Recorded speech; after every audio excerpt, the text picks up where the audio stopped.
Hello dear candidate.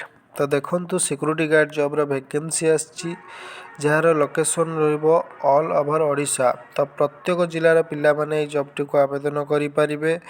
यार निजुक्ति स्थान bank, ATM, medical, plant, showroom, apartment एगुड़िक यार निजुक्ति स्थान रहिबो।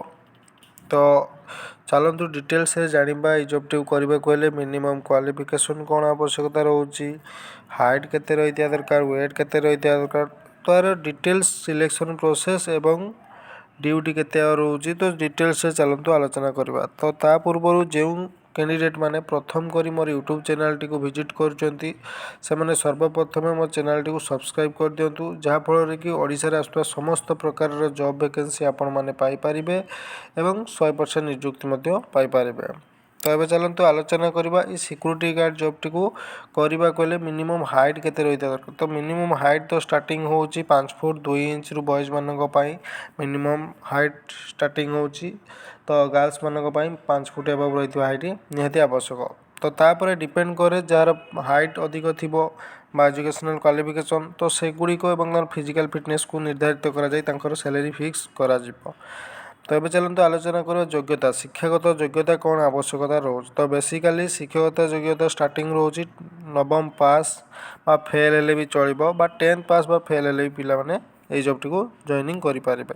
तो जो मैंने 10th पास करथिबे तांको पई बैंक हो कि एटीएम सबू एजुकेटेड लाइन तांकर पोस्टिंग रहिबो बा जेगुड़िक शॉपिंग मॉल हो कि मेडिकल अपार्टमेंट तो युड़िक सब गुड़िक निजुक्ति रहिबो।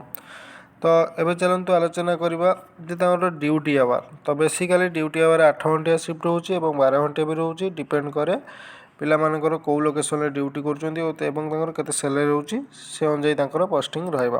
तो आपण माने देखि पारथुए मालकानगिरी डिस्ट्रिक्ट पई 16000 सैलरी होची, कोरापुट पई 14765, नवरंगपुर पई 17000, रायगड़ा पई 15312 टंका, गजपति पई 13686 टंका, कलाहांडी पई 13637 टंका, नुआपड़ा पई 14755 टंका एवं बलांगीर पई 15732, कंधमाल पई 14648, बरगड़ पई 14421 टंका, सोनपुर पई से भली भाव में 16761, संबलपुर पई 17000, झारसुगुड़ा पई 14888 टंका, मयूरभंज पई सेमती रोची 14623, केउंझर 18000, देवगढ़ 14500, बालेश्वर रोची 13000, भद्रक रे 14000 टंका, जाजपुर 12600 टका रोची, अनुगुल 14000, गंजाम 13876 टंका, बौद्ध 13755 टंका, सुंदरगढ़ 16000 टका रोची,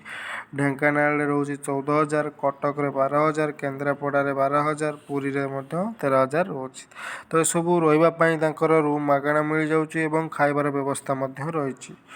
तो यही जॉबटी को क्यों कैंडिडेट माने एवं किभली भाव में आवेदन करेंगे तो आपण मैंने स्क्रीन रे देखि पारथिबे कांटेक्ट नंबर शो होची। तो से कांटेक्ट नंबर आपण मैंने कांटेक्ट करिकी ए जॉबटी को पाई परिबे। तो एबे चलंतु आलोचना करबा को डॉक्यूमेंट रिक्वायर होची जॉबटी को करबा खोले। तो Aadhaar card, bank passbook, passport size photocopy 2 copy एवं मार्कशीट जो कैंडिडेट माने 10th पास करथिबे तो तांकर मार्कशीट दबा पई पड़िबो। तो ओडिशार सबु पिला माने ए जॉबटी को आवेदन करि परिबे एवं जॉइनिंग मध्य करि परिबे।